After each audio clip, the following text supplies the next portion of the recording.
Estudiantes de segundo grado, a continuación oirán ustedes y verán una explicación muy breve que les va a ayudar para resolver la guía número 3.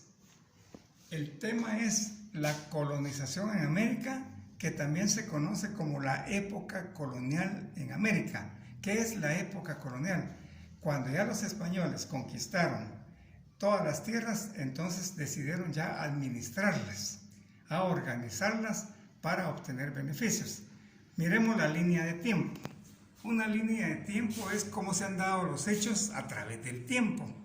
Por ejemplo, cómo el alumno que comenzó en preprimaria, siguió primaria y así sucesivamente. Miremos este ejemplo.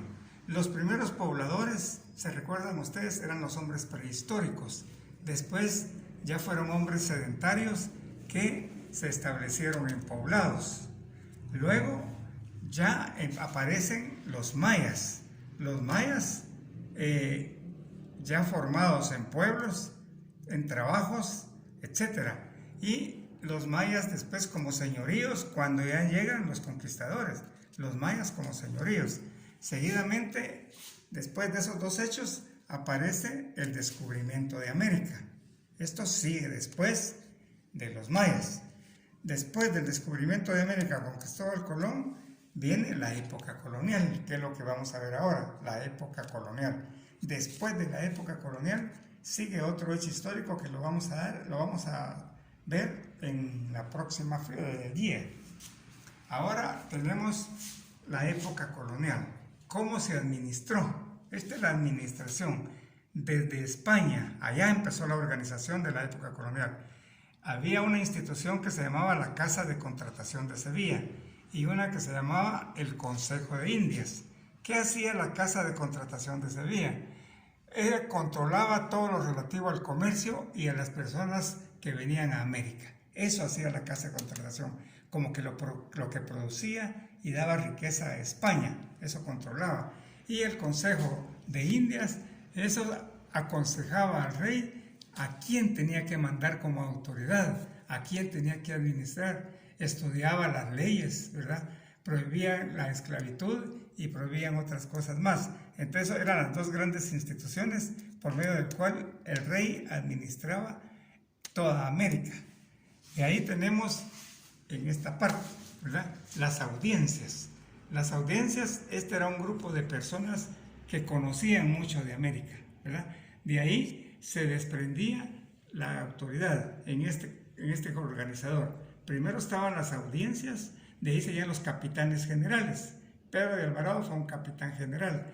De este lado, los virreyes, porque tenían organizados algunos territorios como virreinatos. Después los gobernadores, que ya eran unas autoridades de más baja categoría, hasta llegar a los ayuntamientos.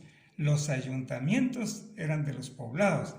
Esto es lo que hoy se llama municipalidad. Entonces, ayuntamiento y municipalidad funcionaban igual. Y de este lado habían también en las organizaciones presidentes, corregidores y cabildos indígenas. Los cabildos eran cuando los indígenas podían dar algunas ideas, algunas opiniones. Y abajo están los conquistadores con los colonos españoles. Pero también en la época colonial se dio la explotación de los indígenas, ¿verdad? Y se dio, veamos aquí, dos formas, la mita y la esclavitud. La mita era un sorteo que se hacía de la población para agarrar un grupo de indígenas y llevarlos a trabajar a las minas, ¿verdad?, para extraer el oro, la plata y todo metal precioso. Esa era la mita. Era un sorteo, un porcentaje de la población.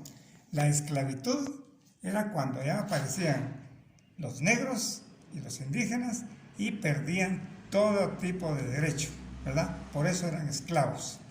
De ahí tenemos siempre en la explotación indígena los repartimientos.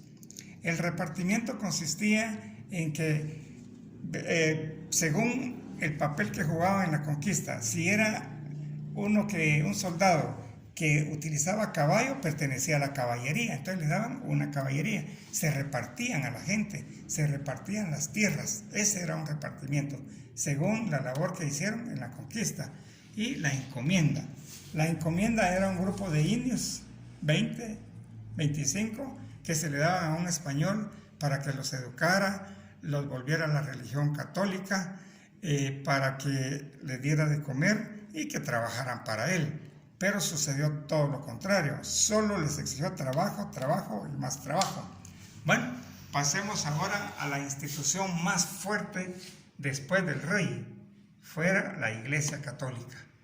Los obispos tenían tanto poder como los virreyes, estaban por debajo del rey, pero era una institución que a base de las donaciones que le daban, y que le donaban fincas, le donaban terrenos, le donaban algún donativo, pero que le servía para ser más poderosa. Fue la institución más fuerte después de los reyes. Y aquí tenemos en ese tiempo cómo eran las clases sociales. Es una pirámide, ¿verdad? Es una pirámide. Hasta arriba, para ellos, para los reyes, lo más valioso eran los españoles, los que ellos mandaban a ocupar cargos aquí en América. Aquí iban los españoles. Aquí abajo de ellos estaban los criollos. Los criollos eran hijos de españoles, pero que ya habían nacido aquí en América. Ellos eran ya de América, pero hijos de españoles. Entonces, los españoles y los criollos. Después tenemos los mestizos. Ya cuando se mezclaba unos con otros, entonces ya no eran ni criollos ni eran españoles, sino que era un mestizaje. A eso se les llamaban los mestizos. Aquí este grupo grande, los indígenas. Este era un grupo grande, ¿verdad? Pero estaba por debajo de los tres primeros. Y por último, que también habían de estos, eran los indígenas, los zambos, los esclavos. Estos estaban aquí abajo, zambos y esclavos indígenas. Entonces, repito, para terminar, ¿cómo eran las clases sociales? Los que venían de España como autoridad de los españoles, los criollos, ¿verdad? Los criollos, los mestizos, los indígenas, los esclavos y los zambos. Así se queda. Muchas gracias.